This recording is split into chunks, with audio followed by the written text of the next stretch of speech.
Asante sana. Ladies and gentlemen, it's an honor to be here. And as we focus on the agenda of today's event, we also want to connect with you.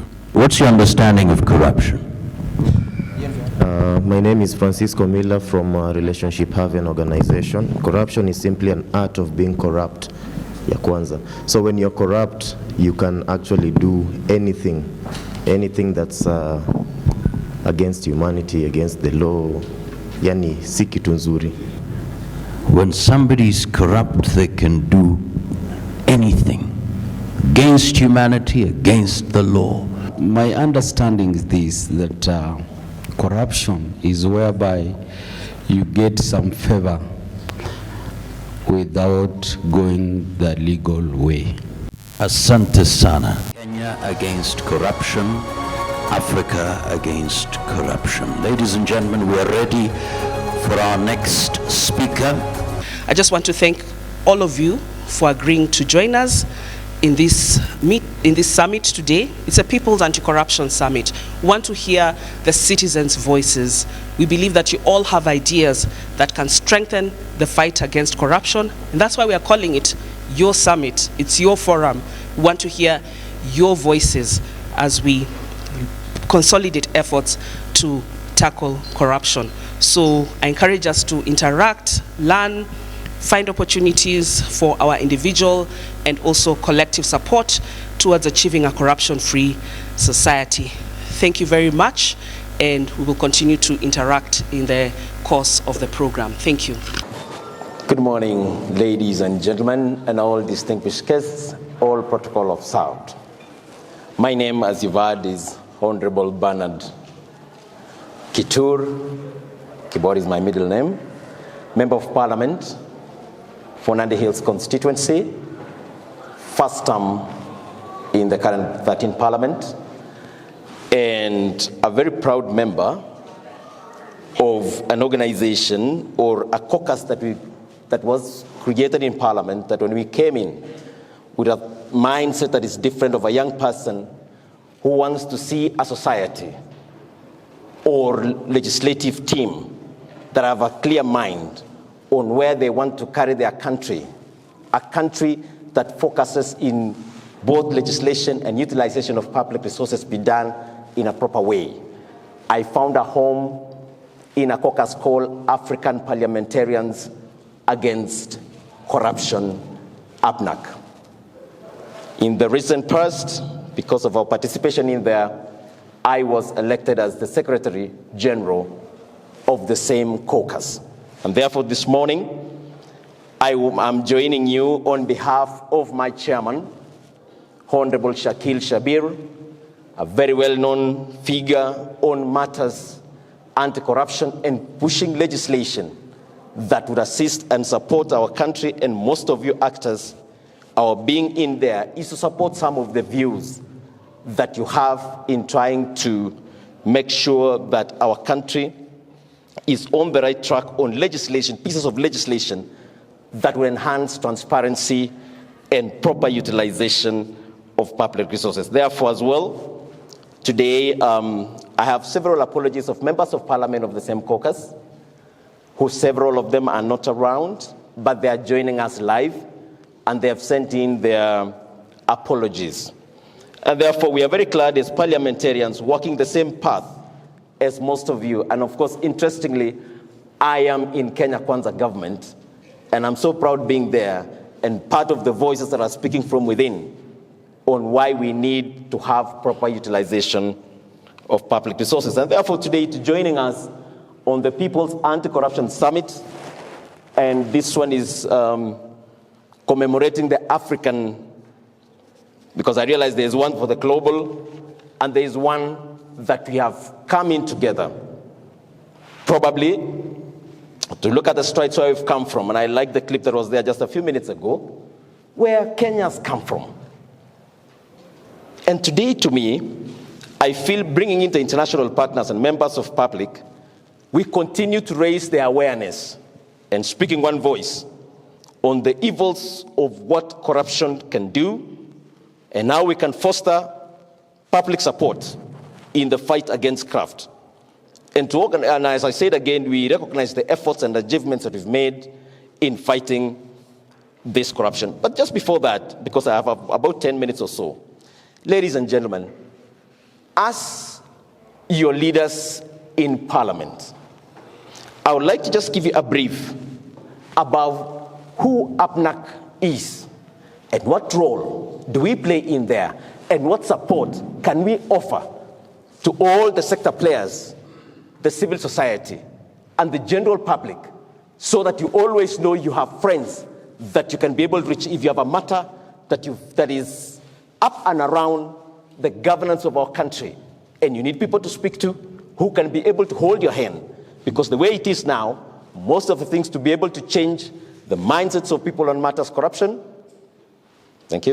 on matters corruption, it involves areas and aspects around legislation. APNAC we have APNAC, that's African Parliamentarians Against Corruption. That is African, but we have a Kenyan chapter. In this Kenyan chapter, we've been able to put in proper governance systems within it as a show of direction, and it's an organization that has a futuristic sense. That in absence of Bernard Kituri, if I don't make to Parliament, we have the better way that we put in systems so that going forward into the future, you will always have representatives within the August House that can be able to support each and every organization or all of us when you have things that you think needs to be pushed in Parliament to be able to stop matters corruption. So APNAC, our aim is to coordinate, involve, and strengthen the capacities of African parliamentarians in fighting corruption and to promote good governance through intense research. We usually have a lot of debates and capacity building of parliamentarians in the fight against corruption. And I want to thank a couple of civil society organizations that have been involving us. Personally, when I came to Parliament, the kind of sessions that we've had with most of the organizations that are here today has given some of us even the confidence to even stand like this and speak, point blank and boldly about things that we feel needs to be done, both within the House and even outside the House, on matters that we feel, because we have been given that capacity, we have been built from within and given enough knowledge. Even the other time when we had a very good session with a couple of you, civil society as well, on the issue of the finance bill, it helps us when we go back to the House. Some of the clauses that are contentious, when we stood there to speak, we had sufficient content because we had a great debate between ourselves. And therefore, we were well equipped to be able to prosecute things that would protect the public resources and at the same time doesn't give the government of the day an autonomy to just run things the way they want. There are some of the key things, because through the relationship that we've had between the civil society, various groups, and ourselves, and through the APNAC, Kenya, pushing or championing some of the various pieces of legislation, some of which includes, and all of you could be quite aware, the Whistleblower Protection Bill, the Protected Disclosures Bill, and the Lifestyle Audit Bill. Sometimes to do a bill is not an easy matter. It requires several actors and players coming together, because these are the kind of bills that have inhibited, the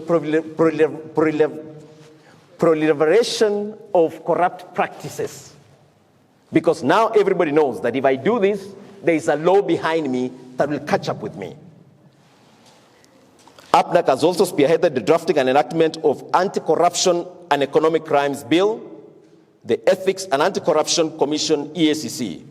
And by the way, yesterday I saw several adverts about the events that are happening today in various places, and I was very proud that the contribution of some of the organization here and the APNAC in Parliament have bothered some of the organizations that are sponsoring those events yesterday. You've done a great work. So our meeting here today, I can tell you, has a great impact even going forward, because some of these organizations was a product of your contribution. You just only empowered us that when you're in parliament, you're able to push it because of the support that we also get from yourselves. The Leadership and Integrity Act,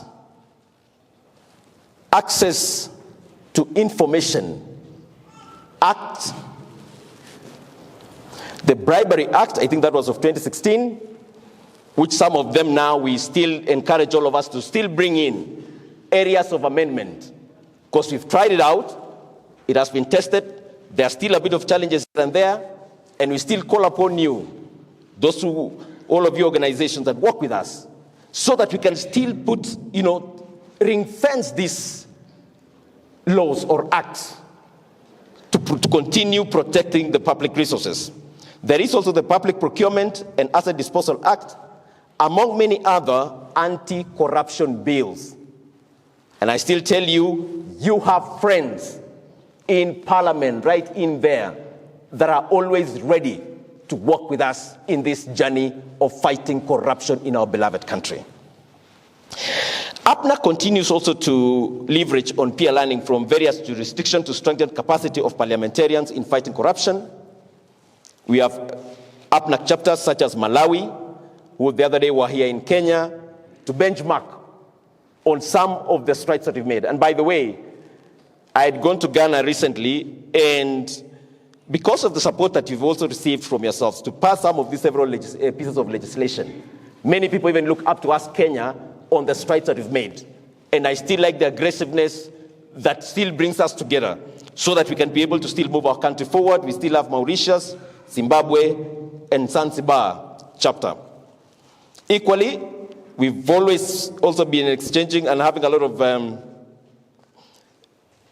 peer share reviews between us and Chinese Institute of Governance, and an also global organization of parliamentarians against corruption called COPAC, where Kenya is critical in that space.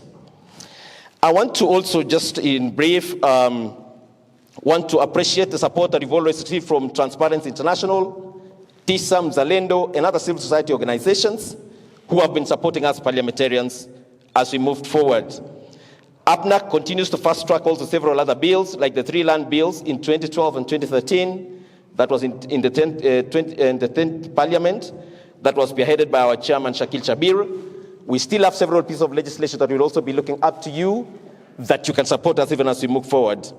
I've been told I only have 1 minute to go, so I had a couple of things Chairman had asked me to share with us, but all the same. We still continue to expand as APNAC to also bring in IALA. So we've created an IALA chapter, that is the East African Legislative Assembly, so that the laws that are made here in Kenya, we want to also project the same laws also to be done in the East African community, so that those things, if somebody is involved in corruption within here, most of the legislation that have been done within the jurisdiction of Kenya also is expanded also to East African community. So with that and many other with those few remarks, ladies and gentlemen, we have come here as members of Parliament to tell you that we are quite a number, about 30 of us, and we still continue to bring many other Kenyans or parliamentarians who feel that we want to still work with the civil society and other Kenyans who want to always keep our government in check, and also private sector. Anybody who wants to participate in any corrupt practice, we will make sure we try to bring in every now and then laws that will always prohibit the proliferation of corruption in our country. We love this nation. This country can go so far. I want to appreciate all of you in this house that is well known in the past, having been one of those, Fungamano was known way past for pushing agendas up and around democracy. We've achieved quite strides on the same. Now the challenge on this, on the issue of corruption. Ladies and gentlemen, us as members of Parliament, us as APNAC, we have open hands to all of you. Please come engage with us. Let us make our country better by promoting better bills and legislations that will carry us forward. Thank you very much. I wish us successful deliberations. Please speak out. We will be listening to all of you. God bless you, and thank you very much. Your Excellencies, ladies and gentlemen, I'm delighted to join you today as we celebrate the African Anti-Corruption Day. As a senior fellow at the London School of Economics International Inequalities Institute, and looking at economic and social inequalities, it is not lost on us how corruption over years, since Kenya was a colony, has continued to permeate itself in our system, and mostly driven by the elite in our country. As a founding member of the Institute of Public Finance, our work at the Institute started off looking at the county budgets and how in 2013 and how county governments were planning and preparing and prioritizing public resources. And over time, we thought the major thing was capacity on budgeting. But as we progressed 10 years later, we realized it was more than that. Greed and budgeted corruption was permeating into a public finance management system. I would assume that even a very corrupt person would be happy for the world to thrive so that they have more to steal. But no, that's not working. And so the corrupt people are properly embedding themselves in the private sector, in the public sector, and driving inequalities throughout. The summit's focus is on AU's CPC's 20 years after achievements and prospects. And my reflection this morning, as we continue to hear from other distinguished speakers, are the detrimental effects of corruption and how it advances inequities and inequalities. In Kenya, corruption remains an endemic problem, posing a major impediment to development in all sectors. This is despite past and even present government identifying combating corruption as a major public policy priority. In the recently released Corruption Perception IDEX Report 2022, Kenya was ranked 123 out of 180, with a score of 32%. At IPF, when we asked ourselves what 123 out of 180 in position meant, it meant 123 opportunities lost to improve quality of life for our citizens. It meant 123 opportunities lost for us to strengthen our constitutional values. Ladies and gentlemen, as a think tank, we clearly understand that social safety nets are weakened in a corrupted economy. It means in a corrupted economy, increased cost of conducting business when we force businesses to shut down or relocate to other places because of corruption. It means in a corrupted economy, there is increased cost of delivery of public goods and services because budgeted corruption increases the cost of doing business. In a corrupted economy, it means poor targeting of social programs. It means our safety nets cannot function because we cannot get the resources to the most deserving of our population. It means in a corrupted economy, we have weakened public institutions because we know corruption weakens institutions and distorts the functioning of oversight system in an economy. Cumulatively, these factors have a higher negative impact on the already marginalized communities who cannot afford basic services. It also means public institutions can no longer meet citizen needs and people are forced to seek services from private institutions at a premium. Corruption has contributed to existing inequalities and inequalities in Kenya.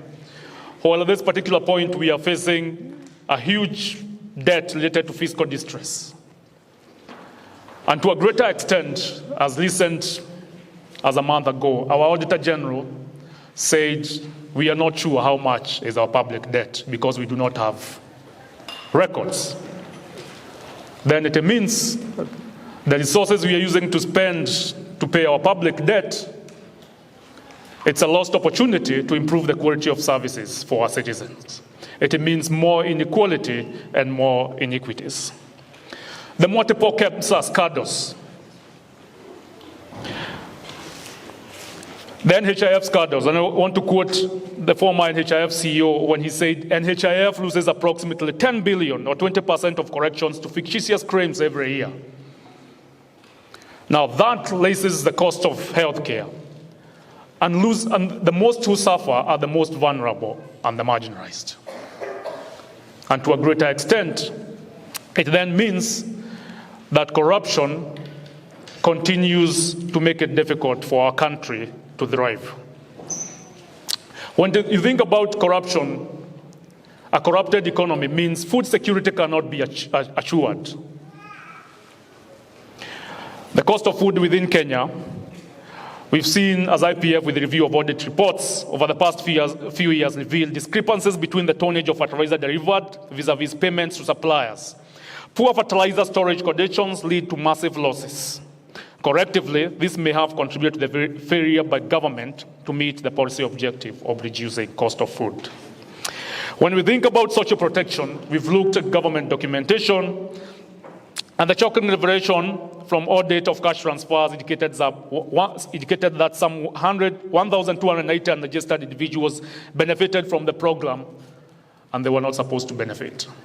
It means there were 1,290 people who were supposed to benefit and they did not benefit, and this increases inequalities.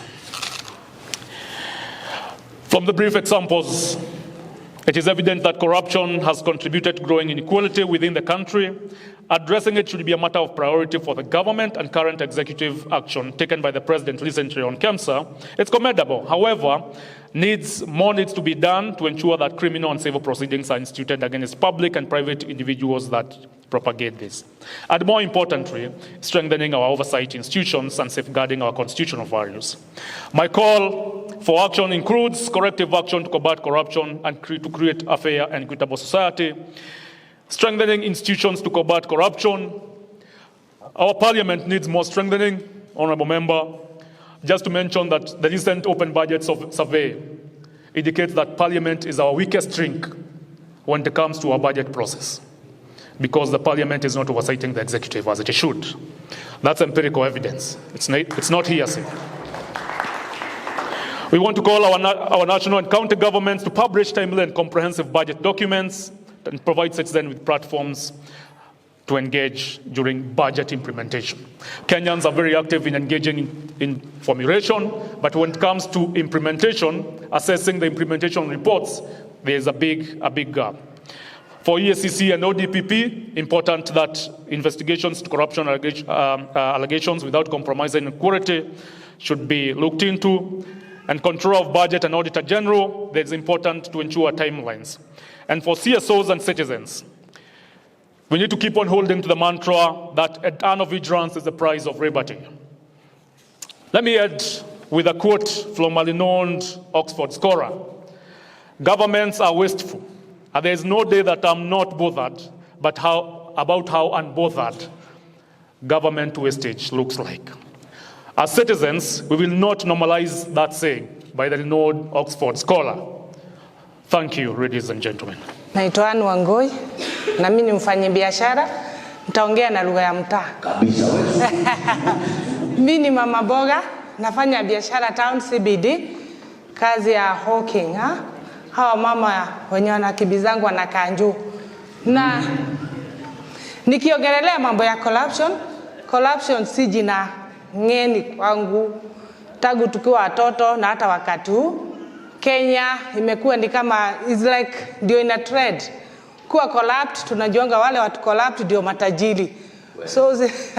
So sijui kama hata sisi wa maboga tutaacha hiyo kazi ya mama boga tuanze kufanya corruption. Hiyo ndio ilikuwa. Hiyo ndio. Yes. So those who are corrupt are rich. Most of them. Actually, all of them. So are you saying people who are down at the grassroots level should become corrupt so that they are rich? That's why we are here now, to say we stop corruption. So kwetu kama sisi wafanyabiashara wadogo ama maboga wa chini, corruption imefanya saa hii watoto wamejaa kwa street. We have a lot of street children kwa sababu ya corruption. Umepata ile nafasi wangepata watoto wasome, mama aweze kupeleka mtoto shule hawezi, because maisha imekuwa juu kwa sababu kuna mtu anachukua keki ya ule mtoto anaiweka kwa tumbo yake. So tumepata a lot of street children, na pia tunapata kuna watoto wengi sana hawawezi enda shule kwa sababu ya corruption. Na pia tunapata kwa sababu ya corruption bei ya bidhaa imeenda juu sana. Unapata hata kama ni unga, sidhani saa inafaa hiyo unga kuwa inatoka 250 as we talk today, 240 to 250. But because of corruption unapata bei ya unga imepanda juu kwa sababu katikati from the kwa mkulima mpaka yule mtu anafanya production, there is a lot of cartels, hawa watu who are doing corruption there between. So as we celebrate today, it's our prayer that Kenya kutakuwa na mambo ya corruption itaenda chini na actually ilude to zero. We'll appreciate. Wow. Thank you so much. Nataka uzungumzie huyo mama mboga. Yes. Kuna kijana anaambiwa ni aje, unataka dogo, kata shortcut. Unataka dogo, unataka kwa songo, ndio hiyo. Speak to that one person. Yes. How we can begin a different term from corruption. Kitu moja ni kwamba corruption, hata kama utapata hiyo pesa because of corruption, haimaanishi utaenda vizuri. We have seen guys wenye wamekuwa corrupt, like tumekuwa na case kama the former governor wa Kiambu Waititu. I was very happy. Zile vitu vile ziliendewa na serikali zikarudi kwa serikali na kwa wananchi. So the young people who are there hata na the mama mboga, let us focus ya kwamba si lazima ufanye corruption ndio uende mbele. Tuko na case study ya watu wenye hawajafanya corruption and they are doing well and we celebrate them. Amjambo. Now, with utmost delight and profound gratitude, I stand before you today to commemorate this momentous occasion, and I'm honored to address you as we gather to contemplate the remarkable progress achieved in the 2 decades since the landmark adoption of the African Union Convention on Prevention and Combating Corruption. 20 years ago, African nations came together to be bound by a shared determination and to combat corruption, that insidious enemy that erodes trust, hampers development, and hinders the realization of our collective aspirations. The adoption of this convention marked a turning point, a resounding declaration that we will not succumb to the grip of corruption, but rather united to dismantle it. This is a significant milestone, demonstrating our unwavering commitment to upholding the principles of transparency, accountability, and integrity across the continent. It has served as a powerful instrument to uniting nations in a common endeavor to combat this pervasive societal ill. Now, in these past 20 years, we have witnessed notable strides, and I think we've heard today from the previous speakers. However, as we celebrate this day, we must acknowledge that our work is far from complete. Challenges still remain, and new forms of corruption continue to emerge, demanding our unwavering dedication and innovative approaches. Let us not be complacent, because the convention's prospects lie in our circumstances and seize opportunities for collaboration and knowledge sharing. Now, in this commemoration, we are honored to be joined by a delegation from the Republic of South Africa, who have come to share experiences and learn from us. Our friend Nikki Van Wright will share more on the AUPCC in her remarks. At GIZ Good Governance, we are committed to continuing our support in advancing the goals of the convention through our partnership with governments, civil society, private sector, and other stakeholders, including the people. We will strive to strengthen anti-corruption measures, promote good governance practices, and foster a culture of transparency, accountability, and service delivery. We will remain committed to building networks and friendships that will triumph ethnicity, inequality, and discrimination. Friendships that we are here today to cement. Today morning, as I was reading the great Persian mystic scholar and poet Jalaluddin Rumi's literature titled Enough Words, I could not help but agree with him that no matter how fast you run, your shadow more keeps up. Tuko pamoja? Ni kweli? Sometimes it is in the front actually. Only the full overhead sun diminishes your shadow.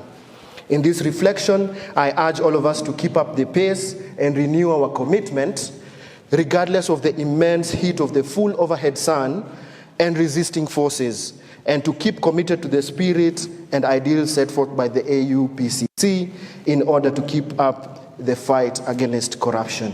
Indeed, together we can build a future where corruption is effectively addressed and the fruits of development are equitably shared amongst the African nations. Kwa hayo machache, ningependa kuwashukuru, ningependa kuwapa kwa niaba ya mratibu wetu mkuu Bwana Thomas Ensog na mkurugenzi mkuu Bwana Bodo Imink na the entire GIZ team, ningependa kuwaombea mazungumzo mema. Na kwa hayo machache nikubali nimpatie Bwana Mwakazi microphone hii ili aweze kumkaribisha rafiki yetu kutoka South Africa, Madam Nikki Van Wright. Asante. Hajambo and good morning. Thank you for the privilege of addressing you today in your beautiful country. A favorite quote of mine, which was put together by a poet who lived 150 years ago, wrote and said, "Life is divided into three terms: that which was, which is, and which will be. Let us learn from the past to profit by the present, and from the present to live better in the future." This is particularly fitting as we reflect on the 20-year journey of the AU Anti-Corruption Convention, which anniversary provides really an opportunity to reflect on what progress has been made, so we can determine what needs to be done in the future for a corruption-free society. Member states have achieved several successes in advancing anti-corruption efforts across Africa, although we have by no means achieved the goals that we set out for. The first success that comes to mind is regional cooperation, which has grown exponentially in the last decade. Member states have engaged in mutual legal assistance, extradition, and information sharing to enhance investigations and prosecutions of cross-border corruption cases. We have also seen development from a legislative reform perspective, with countries adopting and strengthening their anti-corruption laws, and the establishment of specialized anti-corruption institutions to enhance capacity to address corruption effectively. We have seen the sharing of experiences, knowledge, and best practice amongst member states, leading to the development of stronger anti-corruption frameworks and more effective enforcement mechanisms. One has only to look at the peer learning journey from South Africa to Kenya arranged by the GIZ, which is currently underway, as an example of such cooperation, learning-based initiatives which do lend themselves to further capacity building.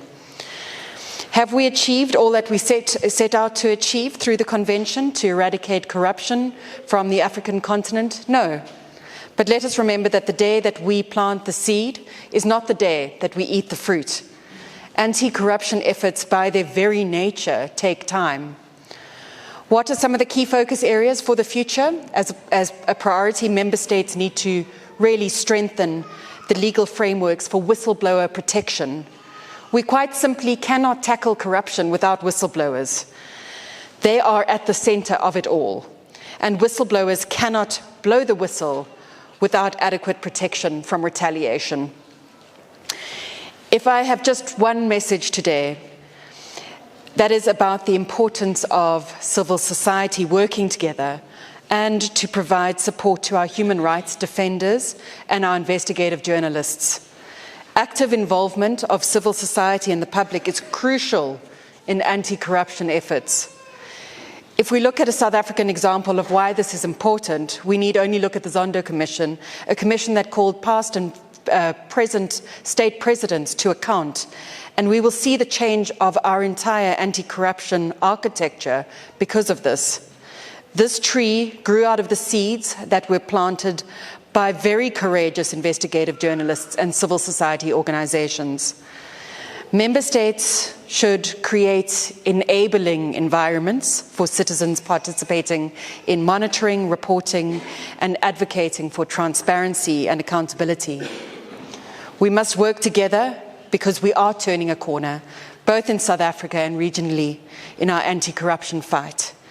But we cannot continue to successfully do this if we do not work together. Thank you. My dear friend Sheila, the Executive Director of Transparency International here, Your Excellency Ambassador Geiger, my dear friend Henrietta, Honourable Member of Parliament, I'm not sure if I've observed all protocols, but I will say, ladies and gentlemen, dear friends, and I will leave it at that. And please do think that you are all as important as an audience in my heart. I'm indeed very honoured to stand before you today to mark the African Anti-Corruption Day 2023 in Kenya. I was thinking, what am I actually doing? Am I celebrating? Am I commemorating? Am I marking? And I sort of decided to sort of stop with the idea of marking, because for celebration, I think we still have ways to go. For commemoration, well, we're not actually eulogizing past work, but work which is continuing. So let us mark it. This occasion indeed holds great significance as we join hands to note the importance of the African Union Convention on Preventing and Combating Corruption, which was adopted, as already mentioned today, back in 2003, and as we reaffirm our commitment to its principles. Now, this work is extremely important. I am standing here with the dual identity of being Finnish, a citizen of Finland, and a citizen of the European Union. And both are founded on the principles of democracy, good governance, the rule of law. And these issues are very important. In the case of my own country, which still after the Second World War was a relatively poor country, without anti-corruption steps, without really becoming one of the least corrupt countries in the world, we would not have made it to being one of the wealthiest countries in the world as well. The European Union would not have succeeded in bringing peace and prosperity without a set of governance principles which would have been there and which would have leveled the playing field for all European citizens. And then there is security. My country has been neighbouring a country which has not necessarily always, as we notice now, respected the territorial integrity of others, and which has used hybrid threats throughout its history. Corruption became something akin to treason in the minds of many Finns. So if you do want to work with your neighbours, if you do want to build that success, and if you want to build your security, and if you want to break the glass ceiling from a LDC to a middle-income country like Kenya, and from a middle-income country to a high-income country, anti-corruption needs to be at the heart of your efforts. So this is why it's so important that the AU Convention reflects the commitment of African nations to fight corruption and promote good governance as essential elements for sustainable development, economic growth, and the well-being of your citizens. The Convention aims to promote and strengthen measures to prevent, detect, punish, and eradicate corruption in Africa. It aligns with global initiatives such as the United Nations Convention Against Corruption, while addressing the very specific local challenges you have in your own societies. Now let me pay tribute to our host, Transparency International, because you are actually keeping everybody accountable by providing valuable insights into the state of corruption worldwide. None of us escapes your sort of gaze, and that I think is very, very good. The Corruption Perception Index by Transparency International ranks countries based on their perceived levels of corruption. Now, in 2022, Kenya, our host country, obtained a score of 32 from 100 in their Corruption Perception Index. Okay, this is below the global average score, of 43, but if you match it with sub-Saharan average, with the Saharan average score of 32, then you are about there. Kenya is ranked as 123rd out of 180 countries and territories assessed. Now, while the score is low, let me note, and I'll talk about that later, it's been improving. There have been really very good steps, and when we listen to the current government, we see that the commitment is there, and this is a commitment which really needs to be followed through. Now, we see that Kenya has robust laws and policies on corruption. However, implementation, the frameworks still need to be operationalized. You really need to work there. Now, to get to why I'm standing here as the Finnish ambassador, well, we work on anti-corruption efforts around the world, not as a separate issue, but very often as mainstreamed into our programs, and that's what we're doing with Transparency International.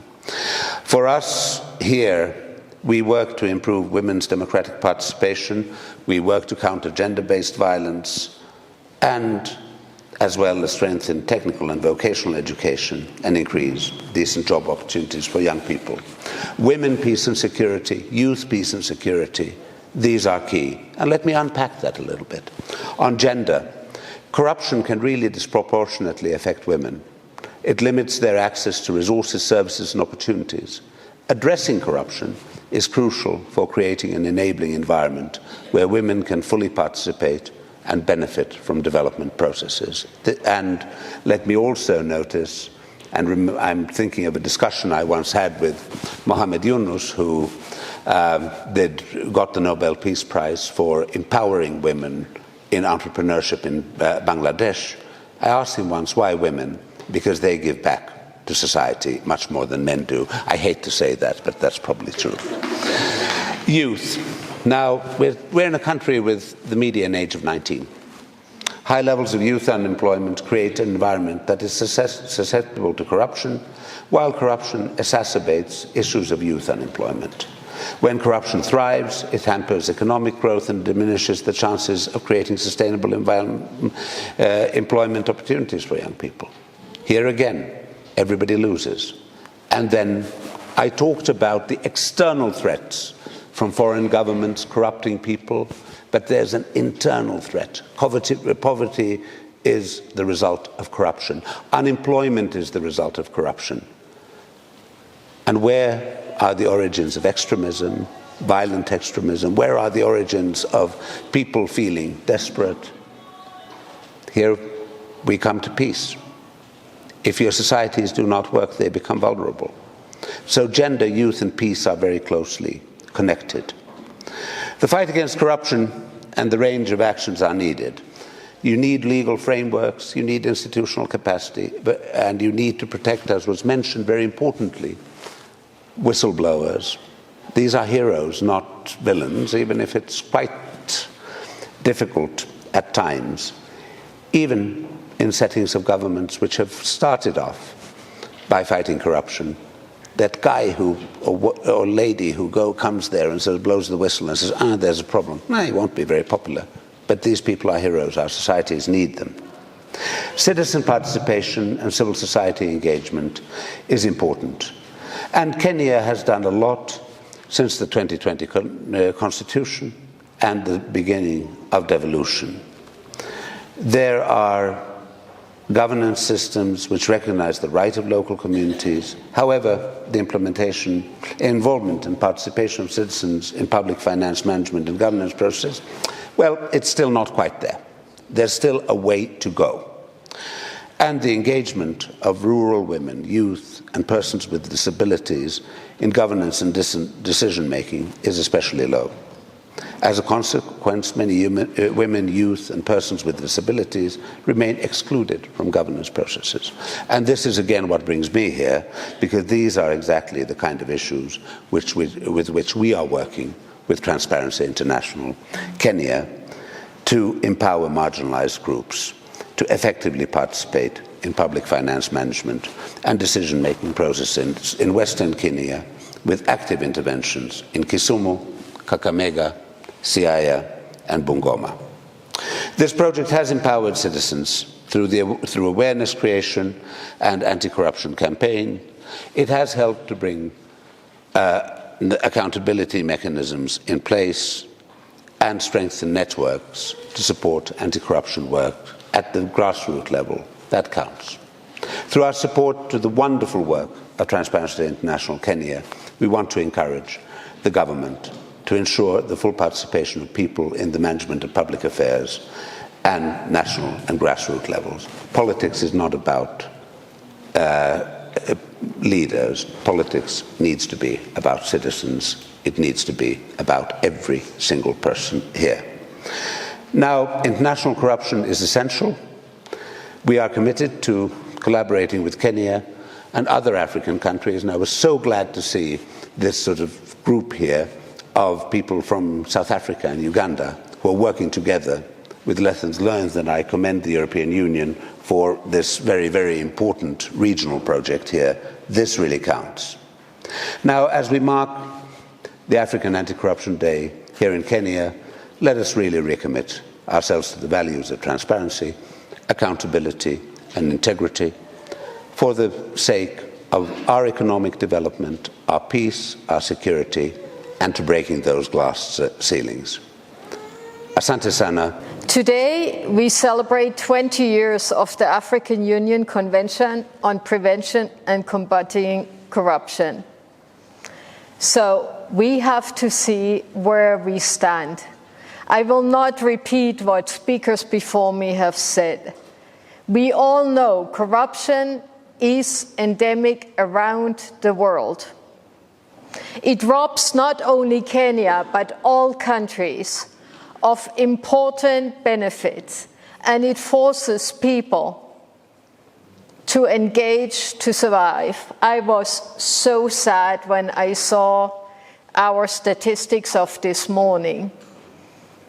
This is survival, and at one point or another, we are forced to engage in things that we are not wanting to engage in because the systems are set up in a way that we cannot avoid it.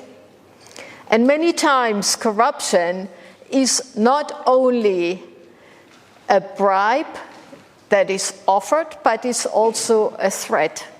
And there it becomes dangerous, and it becomes a challenge to the lives, not only livelihoods. So it's a dragon that we have to slay globally. What was not said in my introduction is that in my previous life, in my previous job in Brussels, I was also in charge of the fight against corruption of the EU worldwide. And I learned a couple of lessons there, very hard lessons. And what we have tried to do is to have an approach that is robust enough of the EU to adapt to the context locally, but also to have a global impact. This is why we formed these sort of networks. So also civil society around the world can connect, share best practices, and help each other to slay the dragon. So I can tell you that the European Union is deeply committed to the fight against corruption. And this is not only a fight outside the EU's borders. This is a fight that we're also fighting within the EU. It is very important to say that because, as I said, corruption is all over. The question is, what is the percentage that is tolerable in a society and where it becomes completely unsustainable and destroys a country? So we also know that the economic impact of corruption is tremendous. We did some studies in the EU. So globally, the negative economic impact is estimated to equal 9 times of official global development assistance. Think about that. 9 times global development assistance. That means if we slay the dragon of corruption, there's no need of any country or any organization to give development assistance, because every country would be able to provide amply for its citizens. So this is what we have to keep in mind when we're looking at the fight against corruption, because this is the big price that is hanging there for us. And this is what we're aspiring to do. And we all know that the COVID-19 pandemic has exacerbated corruption around the world, because big sums were dispersed very quickly. Medical supplies were being dispersed, and a lot has happened that was not accounted for globally. So the EU and its institutions, we have just recently adopted, on the 4th of May, new conclusions reaffirming our commitment to incorporate a very strong anti-corruption perspective in all our international development efforts, in all the programs that we're doing worldwide. And we are adopting a whole-of-government approach in combating corruption, whenever and wherever it occurs. So, key of the EU's global approach is, of course, our Human Rights and Democracy Action Plan. Corruption cannot be seen outside of human rights. So, 2 examples of the EU support for rights holders. It's this here, SANCUS, strengthening accountability networks among civil society with Transparency International. We have thought up that program specifically to empower civil society across country boundaries. It empowers civil society in 26 countries, including Kenya. And you have to make sure that you use and you leverage your power by uniting and shaming across borders. For duty bearers, we are developing a program with the Open Government Partnership. So this is implementing action plans on transparency and accountability with pilot countries. Kenya is one of them. 34 of our EU delegations in Africa have anti-corruption activities prioritized in their cooperation. And this includes, of course, support to democracy, rule of law, and public financial management. In line with our commitment to a holistic approach, we are developing these new operational guidance on anti-corruption to make us more efficient in our efforts to support national efforts. I will not repeat what has been said, but corruption is one of the costliest non-tariff barriers to global trade, especially for low and lower middle income countries, and one of the main obstacles to the creation of favorable business and investment environment. This, of course, is very pertinent also to Kenya. So as we zoom in on Kenya, it's true, Kenya took strong international commitments to address corruption. But despite all commitments and efforts, we very much are aware that corruption is one of the most important challenges Kenya is facing nowadays. And if we tackled corruption in Kenya, the sky would be the limit. I'm sure that Kenya would skyrocket in its development. So we really have to join forces on this, and everybody has to be aware of the issue. And as my previous speaker, my friend Pirka, said, the government made important commitments, but we all know that in a society where corruption affects all levels, action has to be taken at all levels.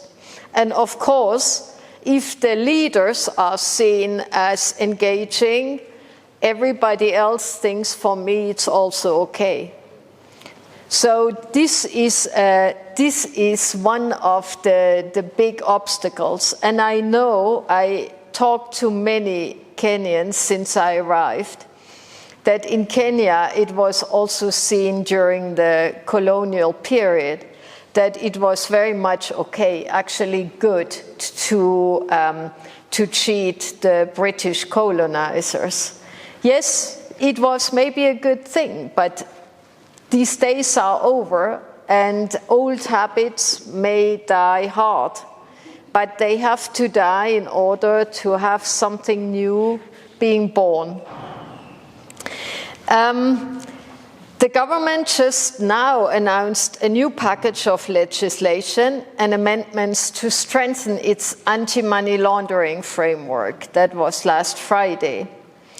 Notably on enhanced customer due diligence, strengthened reporting obligations, expanded scope and coverage for AML CFT legislation, and increased penalties and deterrence.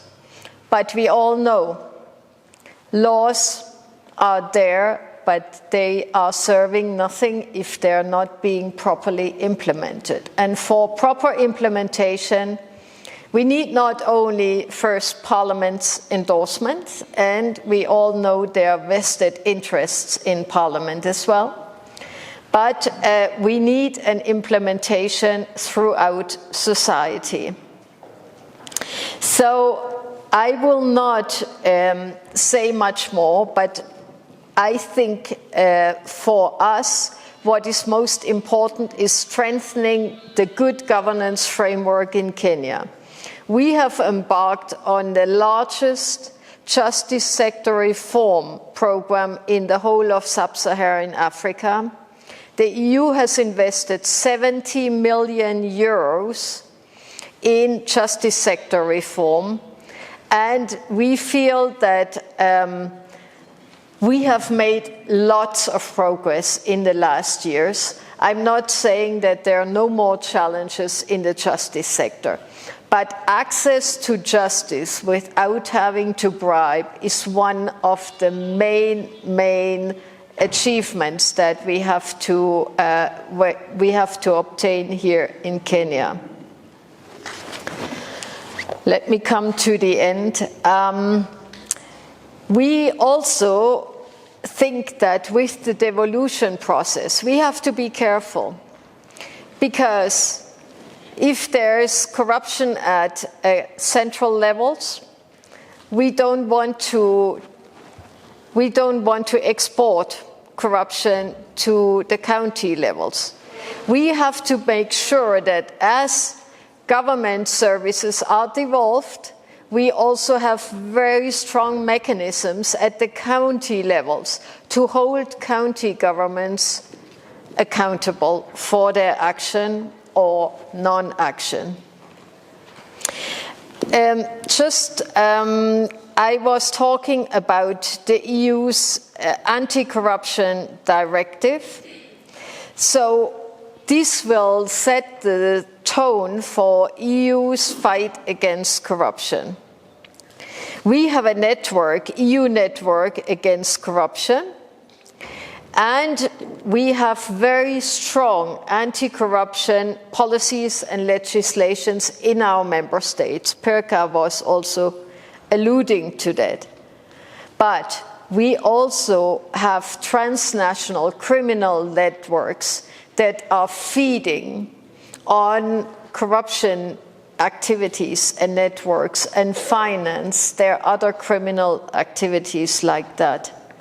So this is something that calls for transnational action of us, all of our actors, government actors, civil society, and actually every citizen. We need a global response. The EU will always stand tall and strong for those who are engaged in the fight against corruption. Why? Because we think that corruption is the strongest impediment to sustainable development in any country. Asanteni sana. Bismillahir Rahmanir Rahim. Alhamdulillah wa salatu wa salam ala ashrafil anbiya wal mursalin wa ba'd. I'll be brief. Allah subhanahu wa ta'ala tells us in Surah Al-Baqarah verse 188, وَلَا تَأْكُلُوا أَمْوَالَكُمْ بَيْنَكُمْ بِالْبَاطِلِ وَتُدْلُوا بِهَا إِلَى الْحُكَامِ لِتَأْكُلُوا فَرِيقًا مِنْ أَمْوَالِ النَّاسِ بِالْإِثْمِ وَأَنْتُمْ تَعْلَمُونَ. Allah says, and do not consume one another's wealth unjustly, or send it in bribery to the rulers in order that they might aid you to consume a portion of the wealth of the people in sin while you know. And that's actually what happens in our society when we talk of corruption. Just want to pose a question. How much more are we going to spend to fight corruption? How many more interventions do we need to bring corruption to an end? How many more legislations? Thank you. How many more legislations and laws do we need to enact so that we may fight corruption? And how many more institutions are we going to form in the name of fighting corruption? Kenya is 98% religious, as we may agree. That's according to 2019 census. And some of the interventions that we can apply to fight corruption is that all that I've mentioned, we cannot succeed if there's no will to fight corruption. We'll spend more money, we are going to enact laws, we are going to do a lot of things, but without the will, we are not going to succeed. So solution is that, number one, we should not accept to participate in corruption. Tusipotoa hongo watatufanya, and yet there are very clear laws that prohibit such. We should have individual approach and also the enforcement. Corruption is not only an offense, but it's also a sin. And you know, as 98% being religious in this country, we should fear God and not accept to sin. And we need also to see high-profile prosecution. That's how we believe that corruption will come to an end. Finally, on authority of Abdullah ibn Amr ibn As, narrated that the Prophet, may peace and blessing be upon him, cursed the one who bribes and the one who receives or takes the bribe. That's a hadith reported by Abu Dawud and Tirmidhi. Thank you very much and for listening. Just coming from the remarks by the religious leaders, I want to begin with a quotation from Matthew chapter 16, verse 26. The Bible says, "What good will it be for someone to gain the whole world, yet forfeit their soul? Or what can anyone give in exchange for their soul?" So just thanking TI for this opportunity to reflect on the state of corruption in Kenya. So my idea is to share a bit of some conceptual, political, and legal perspectives. So first is just to understand what is politics, because I've been asked to speak about political accountability. Politics has been defined by many scholars, but there are two renowned ones, David Easton, who defined politics as authoritative allocation of value, and of course Harold Lanswell. Those who have done political science, you understand, those are the main scholars on the discourse around politics, who define politics as a process of determining who gets what, when, and how. So in short, politics is a system of governing resource distribution. So this idea of determining who gets what, when, and how, it's all about money. So basically, politics is about economics. So governments are mainly established to ensure equitable distribution and also accountable governance of public resources. So having understood what is politics, we need to get to understand what is political accountability. Political accountability is a situation where decision makers make choices on behalf of the people, and the people have the ability to reward or sanction the same leaders for the decisions they have made. So this discourse of accountability is at the center of governance at all levels. In other circles, it's also called government accountability, which is a means by which public officials, whether elected or unelected, have an obligation or duty to explain their decisions or actions to the citizens, who are also in charge of governance of public affairs. So why is this critical, political accountability? Number one, it enables the sharing of power, which is basically the concept of checks and balances, and the public control, which then ensures there is no abuse of power, and also there is no misuse of public resources. Number two, it contributes to the reducing of the risk of also corruption, and also ensures there's fulfillment of human rights. Because when the resources are properly managed, it means then there's enough to ensure progressive realization of the social and economic rights, what people normally call basic needs. So that's very critical. And therefore the issue is political accountability is part and parcel of the Constitution of Kenya. So I just want to share a bit of how this conversation is also critical and is also entrenched in our Constitution. First, Article 1 of the Constitution talks about the sovereign power of the people. And we have tended to reduce the sovereign power of the people to public participation. If you read the UN Declaration on the Right to Development, the preamble talks about two fundamental perspectives. One is what is called the right to self-determination, which means people have the power to control, actually have uncontrolled or unfettered power to make decisions about how their country is run. So we have tended to water down this discussion about the sovereign power of people by public participation. It's about the right to self-determination and how do you exercise it. Again, in the preamble on the UN Declaration on the Right to Development, it talks about a number of indicators.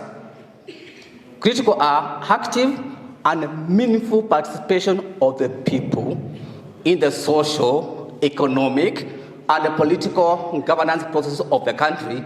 And as if that is not enough, because that's a process, and therefore accruing benefits out of that process.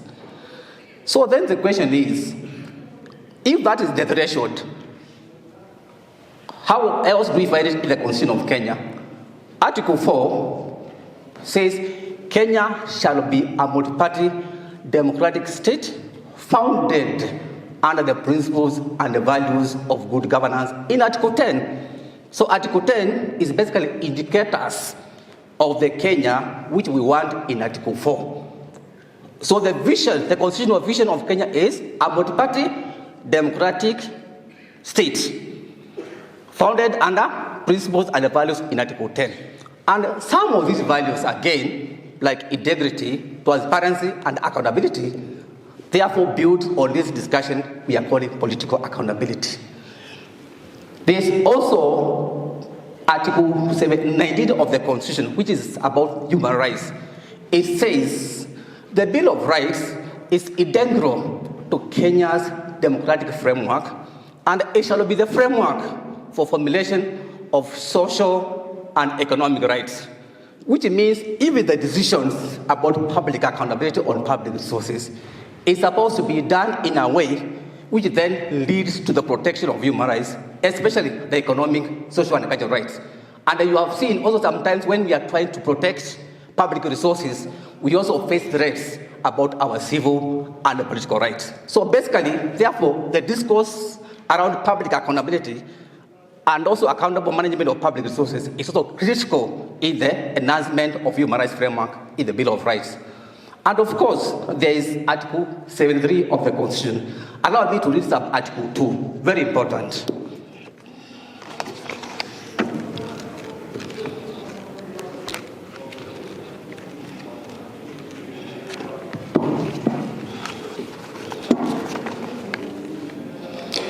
Article 2 talks about the guiding principles of leadership and integrity. And there are a number.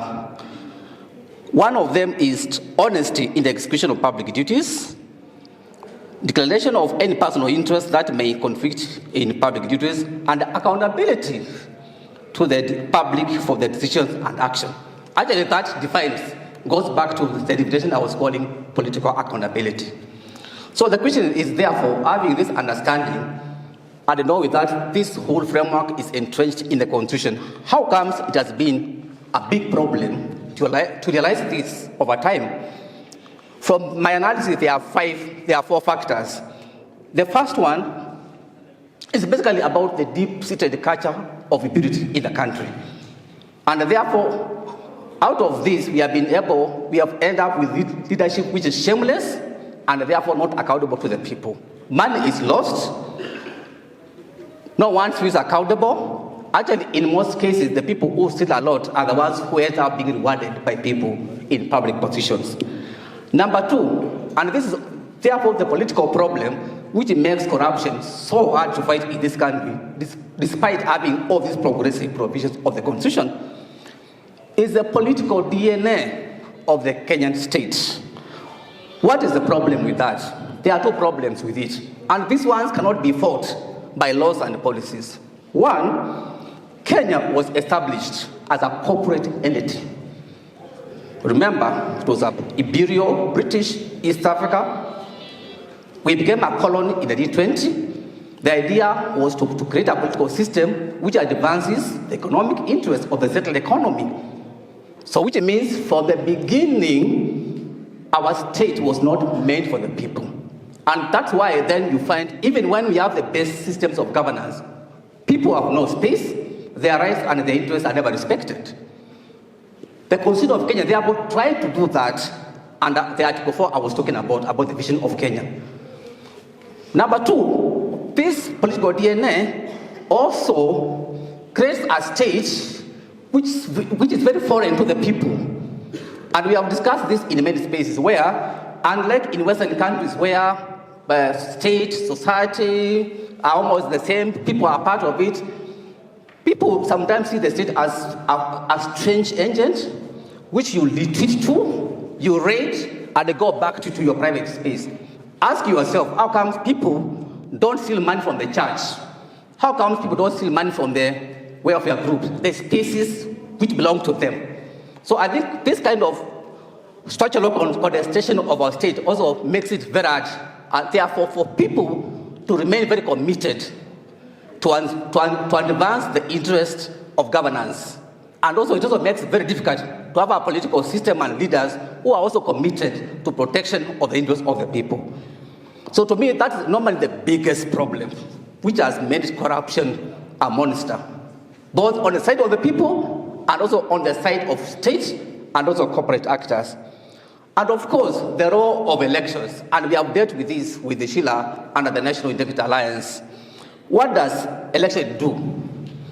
It delivers criminals who are completely unaccountable criminals who also spend their money to get their way into public offices. So what does that do to the anti-corruption agenda? You end up with people who are not loyal. You end up with leaders who are not loyal to the people because they bought their way into public office. Number two, they have no integrity. So there's no way you can trust such a criminal with your resources. And of course, because of what they call Omtata, I'm sure you are different, but what they normally do, once they get to office, they have to recoup their political investment.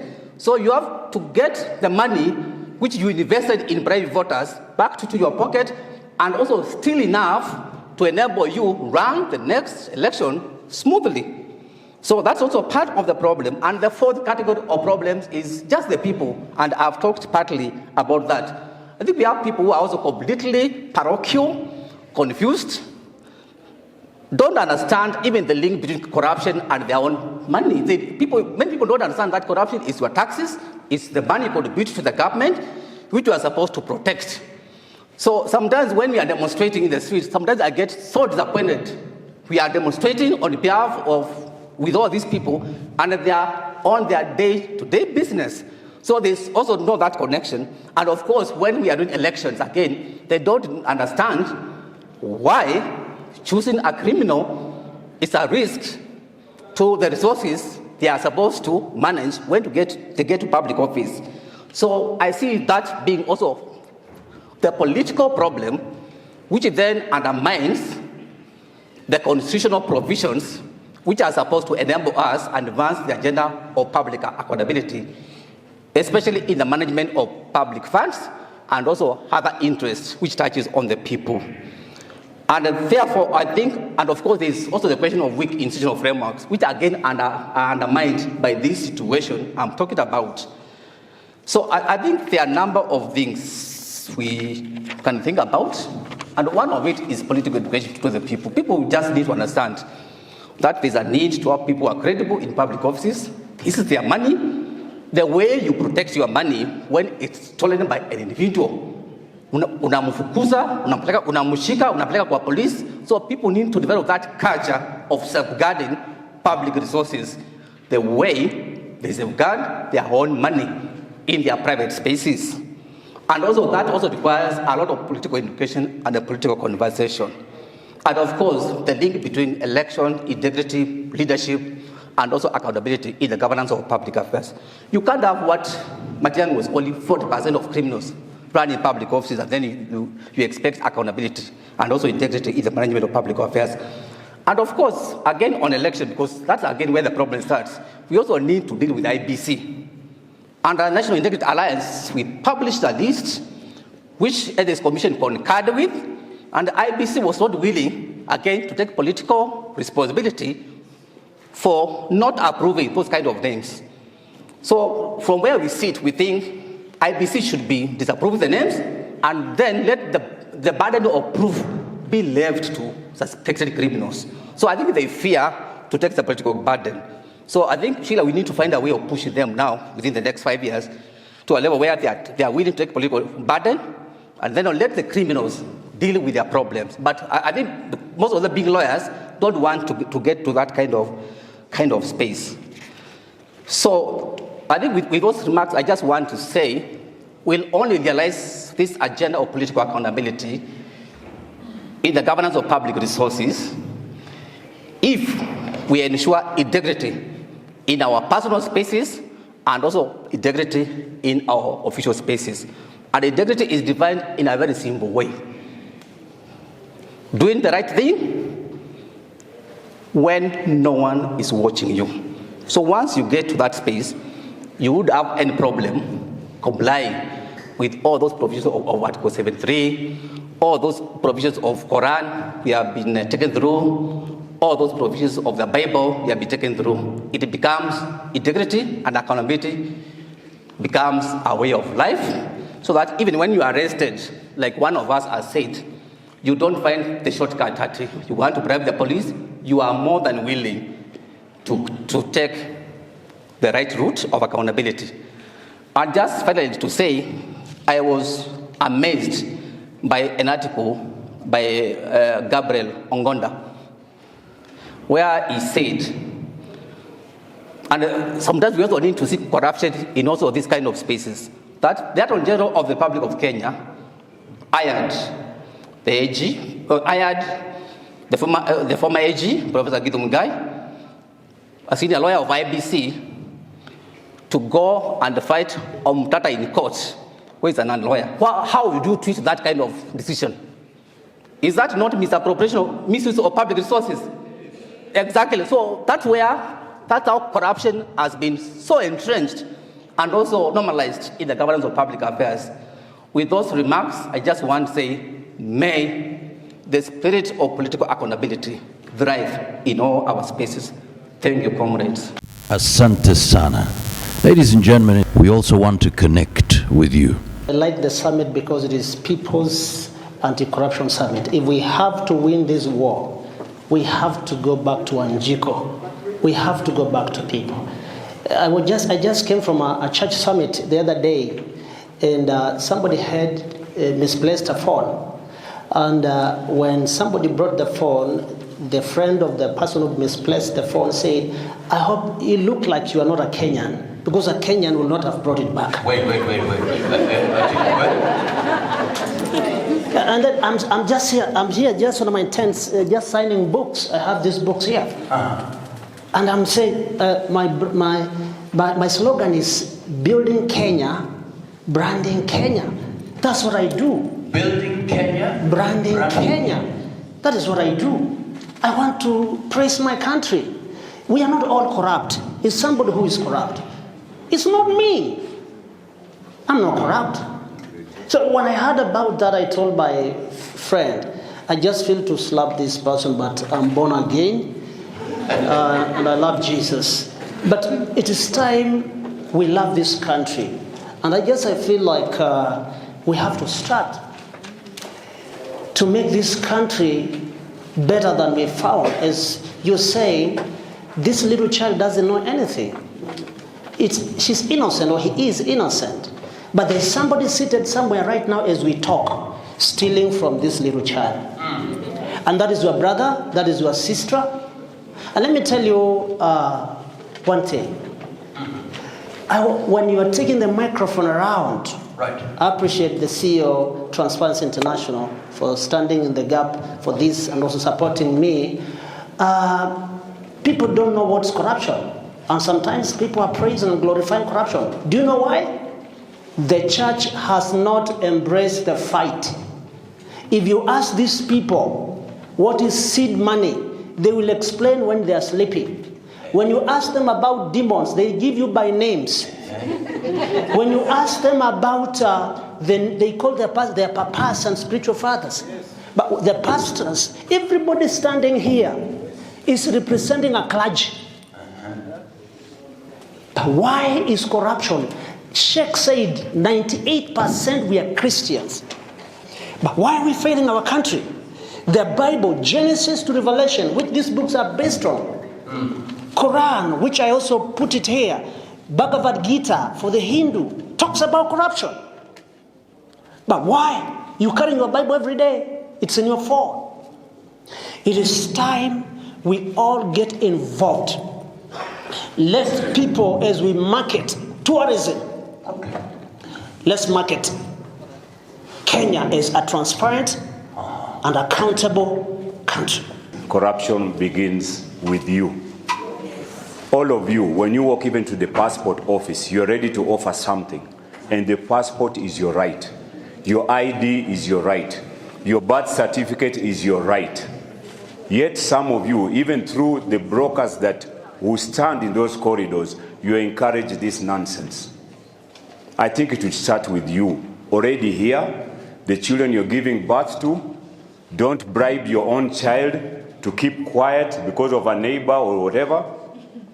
And that is where things go wrong. I visited Rwanda. That's a very beautiful country. They overcame tribalism. And try and bribe somebody in Rwanda. You will be arrested on the spot. There's even civil arrest. But in Kenya, we condone it and we hide it. And we go smiling back home thinking you are successful for getting something that is your birthright. This nonsense should stop. Whether you're female and you're giving sexual favors, don't do that. That's bribery still. And if you are a man and you're still even giving those sexual favors, because we have been gender sensitive and there are offices that have got male and female bosses, stop that shenanigans and nonsense.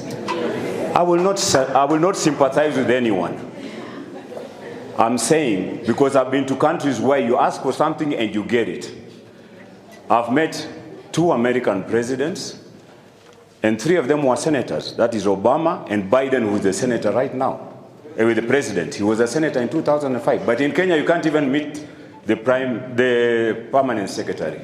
You can't meet the president. You cannot meet the minister. Why? You have to pay to meet them. If you have nothing, you are nothing. May God guide and bless Kenya.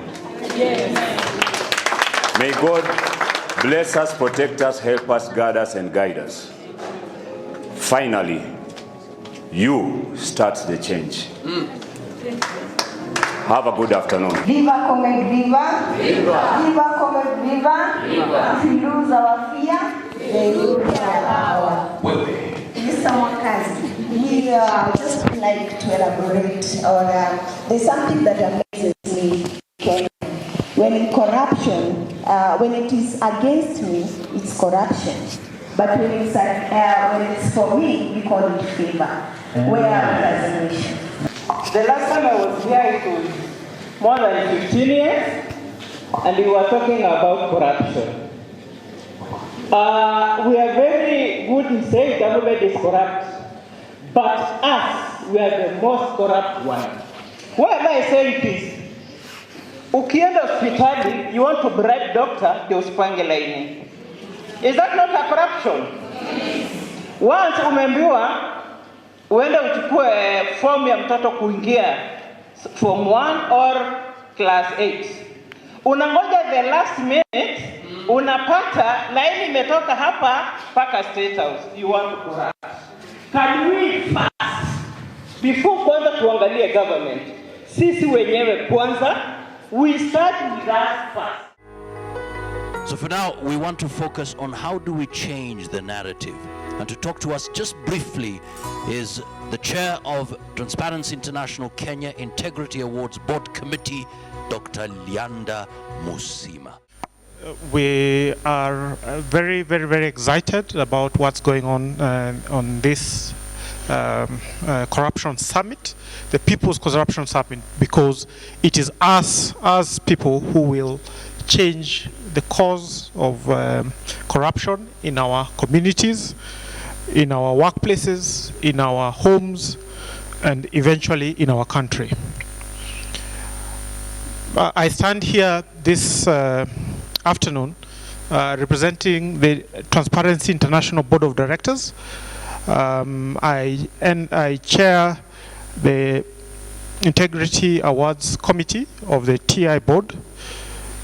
And today we want, this was a very good occasion for us to launch our National Integrity Awards 2023, which we are launching today, and we shall be culminating in awarding those in December of this year. I had some written comments. I'll go to it. Mine will be very brief, so that in the interest of time. So invited guests, ladies and gentlemen, all protocols observed. I take this opportunity to thank you all for joining us and our partners in marking the 2023 Africa Anti-Corruption Day. The deliberations that we have had at this summit today are important in shaping the anti-corruption agenda going forward, and we hope that the commitments made and the call to action will be followed through by all of us.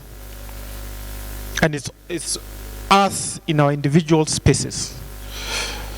It's also my great pleasure to introduce to you the 2023 National Integrity Awards, whose nomination process we are launching today. In the beginning of this year, TI Kenya launched its six-year strategic plan for 2022 to 2028, dubbed Action for Integrity.